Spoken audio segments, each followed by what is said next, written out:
Hello，大家好，歡迎大家收聽90後 Marketing 嘅第31集，繼續去討論我哋 Mobile Apps 點樣作為我哋營銷渠道嘅方式。咁喺上一集呢，我哋講到 Mobile Apps 嘅方便性啦，喺手機上面呢，因為好方便接觸到呢啲應用程式嘅界面，咁所以呢，令到我哋好容易接觸到某間公司嘅服務啊，又或者資訊嘅。咁喺今集呢，就再 practical 少少去講 Mobile Apps 應用程式呢，係用一啲咩方式咧去做 marketing，去 influence 我哋去 take action 嘅。咁分別啦有3個方面啦，喺個 apps 以外啦，咁就係基本上你未掂過個應用程式咧，佢都可以 influence 到你啦。第二個就係 within 嗰個 apps 應用程式裏面咧，就算我哋冇自己嘅 mobile apps， 我哋點樣透過其他人嘅應用程式咧，去帶出我哋嘅產品資訊或者廣告嘅。咁就4個唔同嘅方式。最尾啦，咁通常咧亦都有啲自家製自己公司製造嘅 mobile apps， 咁亦都有2款比較 common 常見嘅方式，咁就會喺今集度咧同大家介紹下嘅。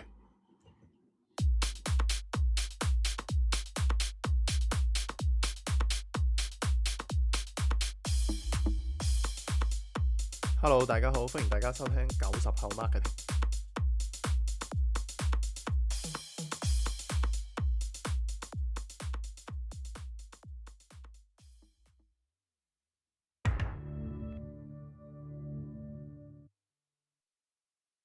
好啦，咁頭先就解釋咗 mobile apps 本質嘅特性啦，個方便性啦，點樣影響到我哋去 shopping 啊，或者做一啲 decision 啦。咁接落嚟咧，我哋會講多啲 mobile apps 咧，用一啲唔同嘅方式咧去做到 marketing 嘅效果嘅。咁今集咧就想同大家分享3個唔同嘅方式。咁第一個形式咧就係叫 notification 嘅。咁相信大家都知道啦。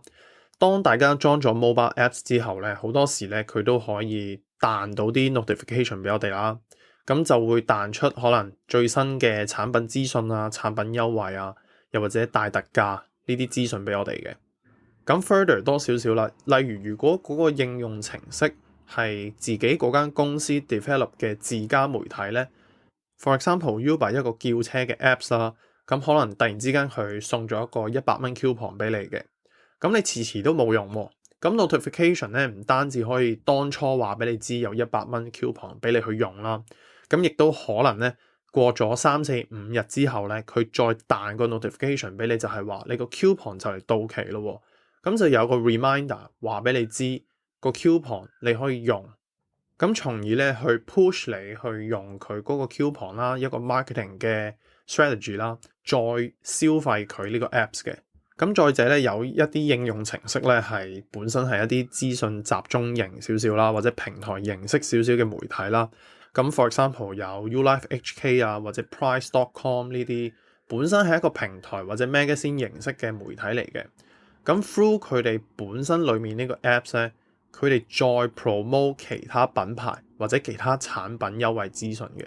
咁可能 YouLifeHK 啦，我哋安裝咗之後咧，佢會彈啲 notification 俾我哋，咁就唔關 YouLifeHK 呢間嘢本身事嘅。咁佢可能會彈一啲例如 Dyson 嘅大特價，又或者嚟緊可能 Nike 清倉啊，咁呢啲優惠資訊俾我哋。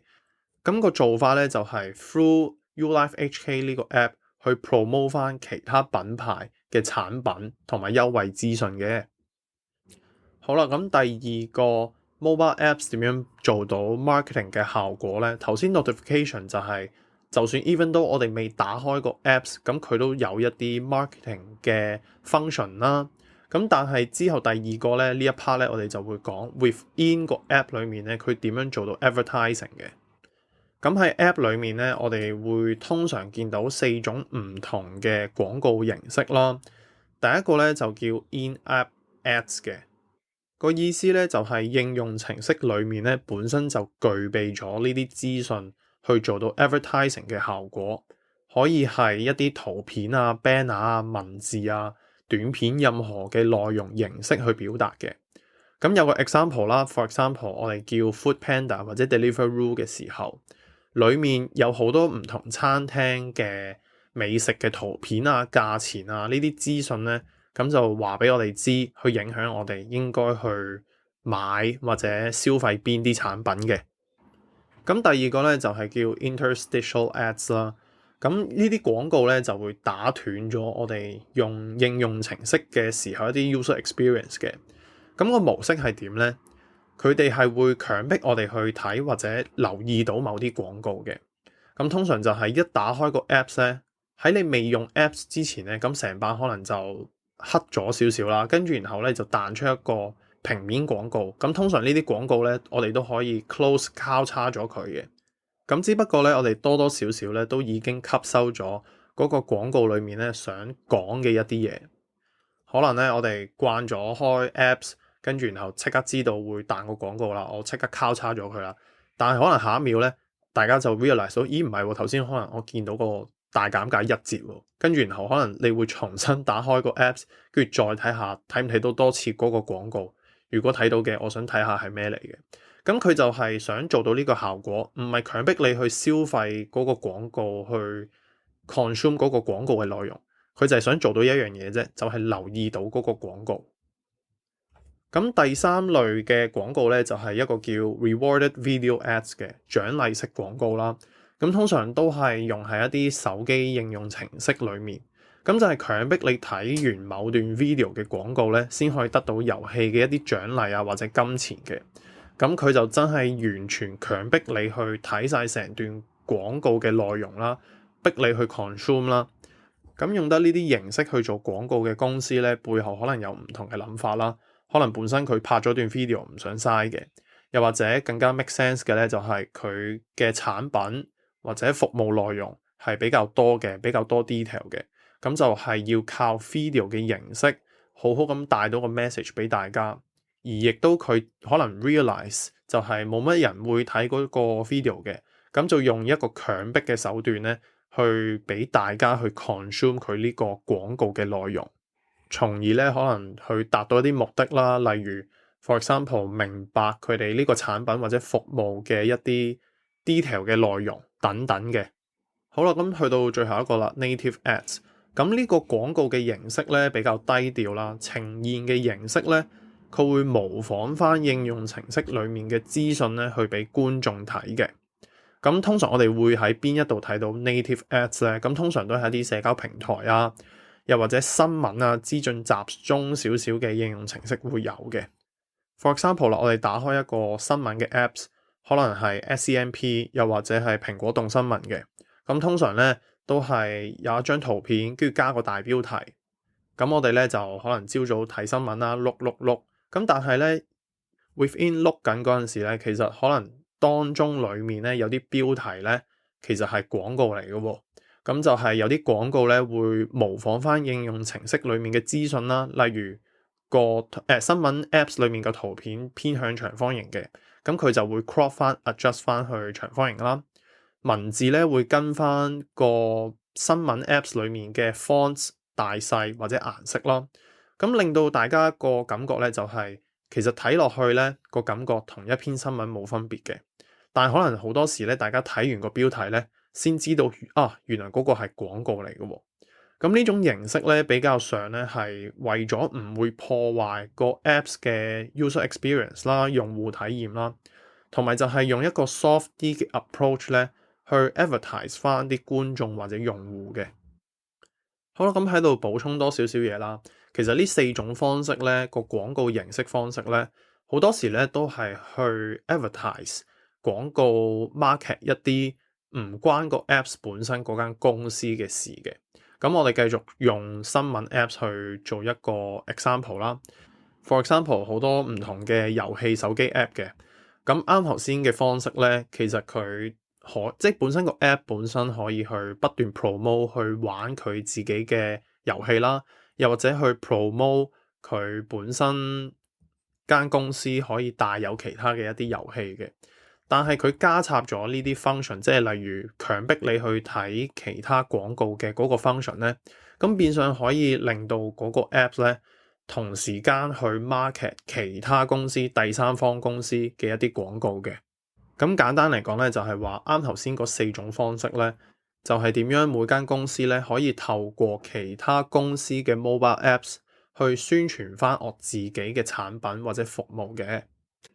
好啦，咁所以咧，亦都去到第三個或者最後一個 mobile apps 做 marketing 嘅方式啦。咁就係本身個 apps 咧，完完全全咧就係 cater 翻某一間公司嘅 marketing 嘅目的。For example 啦，我哋經常會見到嘅就係會員 apps 啦。單咗個 mobile apps 裏面咧，成個 function 咧都係一啲會員制嘅 function，例如誠品啊，或者 Asia Miles 呢啲 apps 啊。咁呢啲會員 apps 嘅目的咧，就係去儲唔同用戶嘅個人資料啦，同埋佢哋嘅購物資料，跟住然後可能通常咧都係去做一個積分制嘅計劃嘅。咁積分咁當然就可以用嚟做其他嘅 marketing 嘅用途啦，例如抽禮物或者 discount 嘅。咁亦都可以喺個 apps 裏面咧，根據會員嘅設定、購物過往嘅 pattern 咧，去推出唔同產品嘅資料，咁就可以同時間做翻啱頭先一開波所講 notification 嗰類嘅 marketing 嘅。咁亦都可以咧配合線下嘅一啲服務啦，online offline 嘅 integration 啦。咁 for example 啦，我哋經常去誠品去買嘢嘅，咁可能去到某一個 level 咧，變咗某一級嘅會員。咁只要 show 呢個應用程式嘅一啲證明啦，即係可能有個 badge 啊，或者有個 icon 啊，咁可能喺誠品裏面特定時間咧，我哋可能有8、9、7折咁樣，又或者去參加誠品嘅一啲活動之類咁樣嘅效果嘅。咁除此之外咧，另一個比較 common 嘅用途就係整一個手機遊戲啦。咁公司本身咧都可以去 develop 一啲手機遊戲去做相關嘅 marketing 嘅。咁以好多年前唔知依家仲興唔興嘅一個侵侵嘅手機 game 為例啦，咁就係迪士尼同 Line 合作嘅一個遊戲。咁可能咧佢個原意咧真係淨係為咗整一個 game 嘅啫，但係後來嘅發展咧，佢可能可以做到一方面提高咗 Line 嘅用戶啦，另一方面咧亦都提升翻用戶咧對迪士尼嘅認知 brand awareness 又或者 loyalty 嘅。而最尾咧，亦都因為呢樣嘢咧，其實佢哋 develop 咗一個新嘅 product line 啦，跟住然後亦都好大程度上影響翻大家可能去玩迪士尼公園啊，又或者去 enjoy 翻唔同迪士尼嘅 product 或者 service 嘅。咁當然啦，成件事未必由頭到尾好 strategic 咁樣 plan 咗，就係話我個手機遊戲咧個目的就係要帶翻啲人去迪士尼公園嘅。但係大家要明白 mobile apps 咧，其實極有可能咧係逐個 step 咁樣去做唔同嘅 marketing 嘅。咁非常之有可能就係當初迪士尼 develop 咗呢個 game 就係為咗提高翻迪士尼嘅 brand awareness 啦。可能佢哋背後有啲統計數據話到俾佢哋聽，18歲以上咧好少人睇迪士尼戲啦，但係好多人咧會中意玩手機 game 嘅。咁可能配合咗呢個發展咧。佢哋就 develop 咗一個手機 game 啦，跟住然後留意到手機 game 紅咗之後咧，佢哋 develop 咗一個相關嘅 product line，咁逐步咧再去第三個 step 就係提高大家對迪士尼又或者呢個 game 嘅 loyalty，咁最尾咧先至會利用個 loyalty 咧去 persuade 大家去 consume 翻唔同迪士尼嘅產品或者服務嘅。咁當然啦，唔係每一個手機 game 嘅 case 咧都做到咁成功。同埋都要考慮到手機 game 背後個投資咧，其實都幾大嘅。即係你對比起設計咁樣嘅 apps 同一個會員制嘅 apps 個差距咧，個投資咧都係非常之龐大嘅。好啦，咁今集咧就講咗非常之多關於大家可以點樣了解 mobile apps 作為一個數位營銷嘅渠道，跟住然後做到一啲營銷 marketing 嘅效果啦。希望大家對於呢方面咧會有更多嘅認識啦。咁亦都雖然依家整 mobile apps 嘅費用咧個時間咧同埋投資比較長同埋多，未必好適合大家去做或者中小企去做啦。但係個情況咧就好似大家10幾年前整一個網站咧，都相對上係比較困難啦同埋貴嘅。但係後來咧就唔知幾時有 Wix 同埋 Shopline 呢啲唔同嘅服務商嘅平台咧，令到大家好簡單咁樣去做到個網站啦。咁我亦都其實相信咧，第時會有呢個情況 apply 翻喺 mobile apps 嘅情況上面出現都唔出奇嘅。咁甚或乎啦，依家其實已經有一啲好簡單嘅教育嘅應用程式啦，咁就可以俾啲小朋友好簡單咁樣去製作一啲淨係會發聲啊，淨係會改變手機桌面顏色啊，唔需要 connect to WiFi 嘅一啲應用程式嘅。但係如果 for example 啦，真係2-3年後有一啲類似 Wix 咁樣拉嚟拉去，或者撳幾個掣就可以整到一個應用程式嘅話，大家又會唔會去用呢個形式去做一個 mobile apps？ 而呢個形式亦都可以點樣去幫大家做到 marketing 呢？好啦，咁今集時間咧就去到呢度啦。好希望今集咧帶到多啲 mobile apps 嘅認識俾大家。咁亦都希望大家咧會中意我呢個 podcast 啦，90後 marketing。咁無論你喺咩平台上面聽我呢一集咧，亦都好希望咧大家可以 subscribe 翻我哋個 show 啦。咁同埋咧，希望大家可以俾翻個 rating 俾我哋嘅。好啦，咁今集時間咧就去到呢度啦，多謝大家收聽。